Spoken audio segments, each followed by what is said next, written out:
By being resilient, it means you have the ability to withstand adversity and also to bounce back in life after a negative event.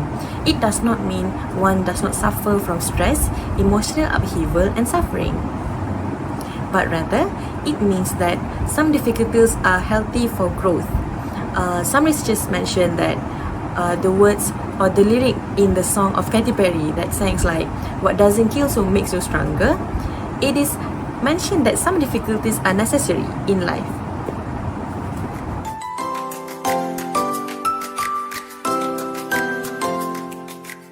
So, these are the 10 steps that American Psychological Associations have suggested to us in order to cultivate resilience in adulthood. The first one is make connections with family, friends, or community. It is important for a person to know that they have a strong social support system because resiliency happens after a negative events. Hence, a person needs to know that they have a strong support system for them to move forward. Secondly, avoid seeing crisis as an insurmountable problems, which means every problem will have a solution. So, a person need to have a positive outlook towards the issue in order for it to be solved.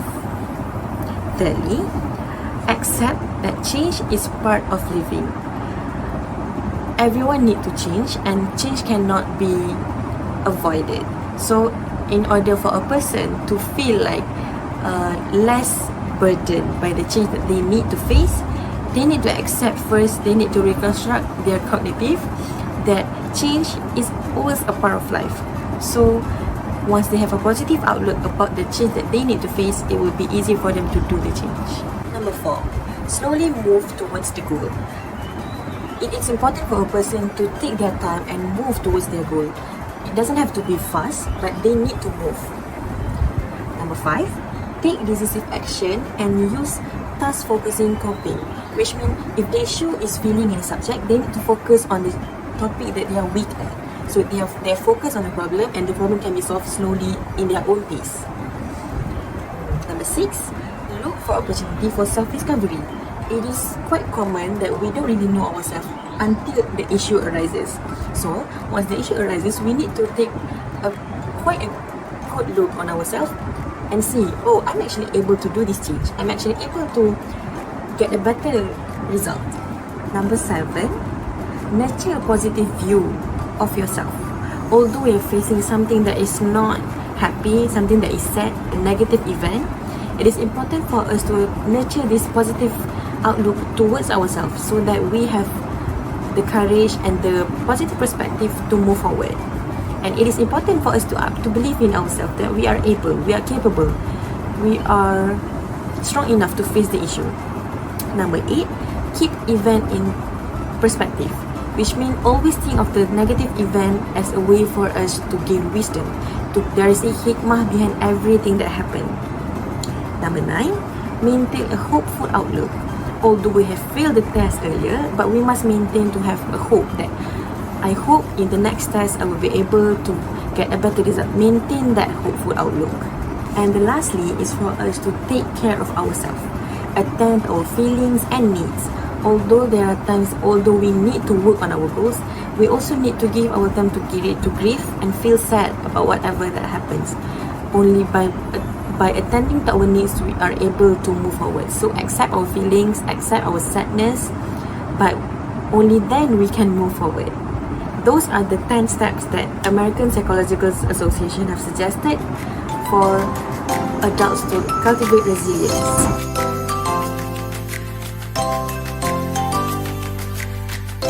In older adults, resilience becomes particularly crucial as they face various challenges associated with aging, such as physical decline, loss of loved ones, and changes in social roles.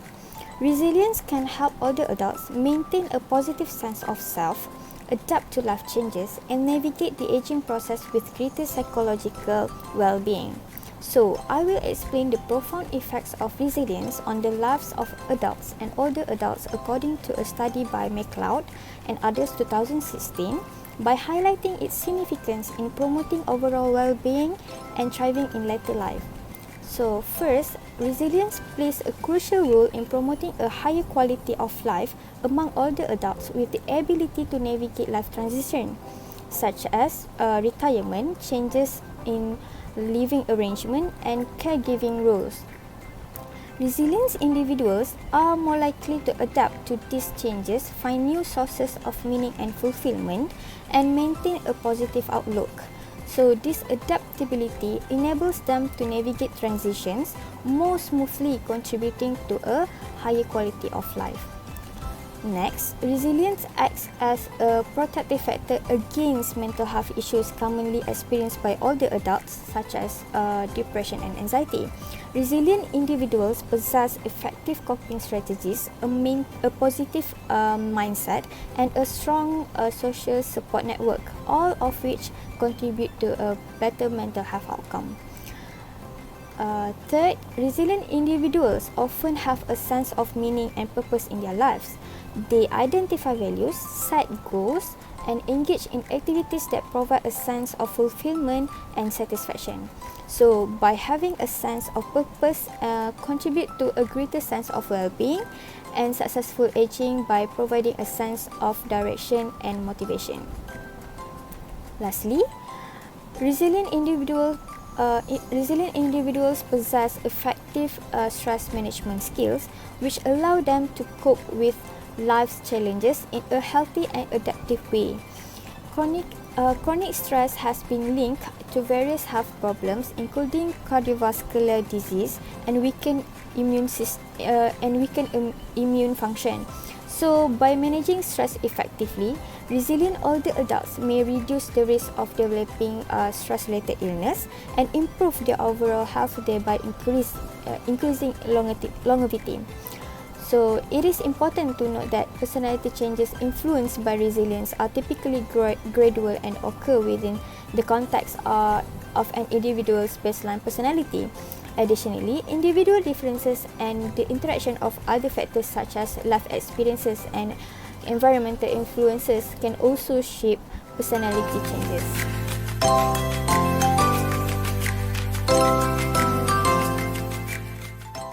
So in this section, I will be talking about how to cope with trauma. Trauma, defined, is the feeling we get when we go through something stressful or something frightening, such as war, abuse, or even death. Intense trauma can manifest into what we know as PTSD, or post-traumatic stress disorder, which can affect us socially and psychologically over time, such as having distressing memories or developing self-destructive behavior.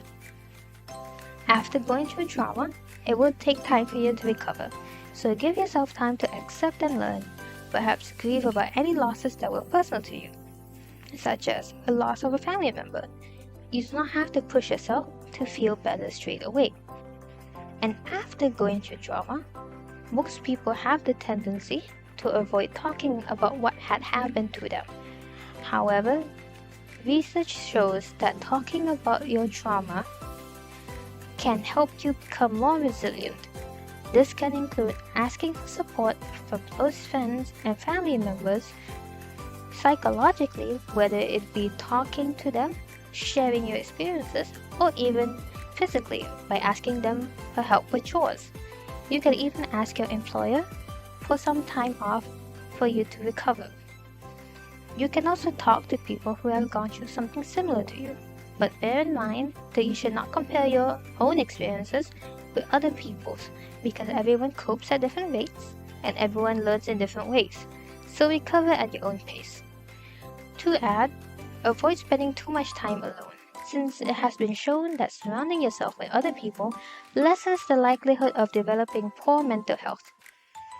Things that used to be so simple, such as eating, sleeping, exercising, even cleaning your room, may seem difficult after experiencing trauma.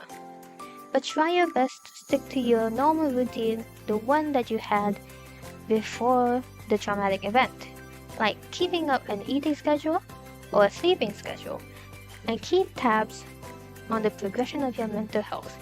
If you feel like you are progressively getting worse after 1 month, it is advisable to seek therapy from a professional. Usually, you would meet a GP who will evaluate you, and if you are a severe case, you'll be sent to a psychologist or a psychiatrist. Severe cases can lead to the need for therapy, such as CBT or cognitive behavioral therapy. However, when you're looking to seek help, avoid addictive substances like alcohol and smoking, since they will not help you in the long run, as well as any media that might be related to the traumatic event, to lessen any chance of distress. Thank you.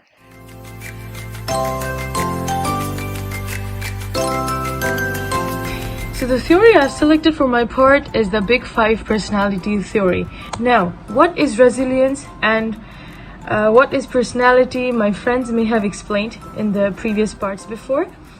We know that resilience is our response to life circumstances, and in the Big Five personality theory, we specially look into 5 perspectives. But before we go there, we know that there are 3 very important factors that make up a person's personality. It's their thoughts, it's their feelings, and it's their behavior. So now, in the personality theory, we have 5 very important factors. The first one is conscientiousness. Okay, when a person has high conscientiousness, what happens is they are more thoughtful and more careful, and they have a very good impulse control. So if there's anything negative happening through their life, they don't regard it as something that's bad. They will be able to withstand the calamity, and they will be able to give thought to it and deal with it carefully. On the other hand, if an adult or an aged person has low conscientiousness, they will be more impulsive. They will not decide things in an organized manner, and so it may affect their resilience. Next comes agreeableness. As the name suggests, agreeableness shows that a person is more soft-hearted, is more welcoming, or that they're more forgiving, right? So when there's a negative effect happening in their life, they will not let it affect so much. They will not be stubborn, or they will not, be demanding or manipulative. If they do so, it will affect their resilience in life. So the Big Five personality theory says the more agreeable a person, the better resilient he or she can be. Next comes extraversion. Extraversion, as the name suggests, relates to being extroverted, whether a person is extroverted or introverted. If a person is extroverted, they're more sociable, they're more fun-loving, or they seek more excitement. So, and on the other hand, when a person is introverted, they're rather solitude, or they're rather alone. So this can help them being resilient. Honestly, this part cannot say much about a person being resilient or not, because extroversion and introversion does not have anything to do with how you are thinking about a negative circumstance. An extroverted or an introverted can both deal with things in a matured manner. So according to me, this does not say much. Next comes being open to experiences. Well, if a person is creative, if they are not fixated with the routine, and if they're open to experiences, so when a calamity strikes, they will look forward to it, and they will deal with it in a manner that looks into the future properly, that is not rigid with the routine, and that does not welcome any changes. If you are very fixated with the routine as an adult or as an aged person, you will have trouble in your resilience. Last point is very important, which is neuroticism. If a person has too much mood swings, and if it shifts too much, if they cannot control it too much, their stress will not let them be resilient where necessary.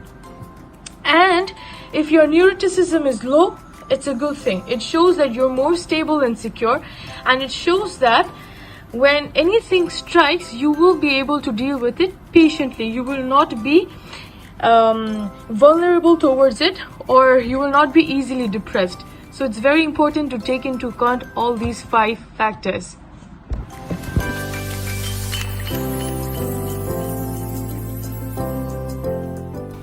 Lastly, resilience in Islamic perspective encompasses patience, trust in Allah, seeking His help through prayer, gratitude, learning from role model which is Prophet Muhammad SAW, unity and support, and belief in divine reward. These principles provide a strong foundation for Muslims to navigate challenges, develop inner strength, and maintain faith and hope in Allah's plan.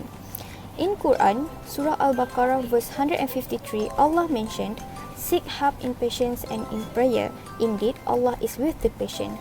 This verse highlights the importance of patience and perseverance in achieving success and overcoming challenge.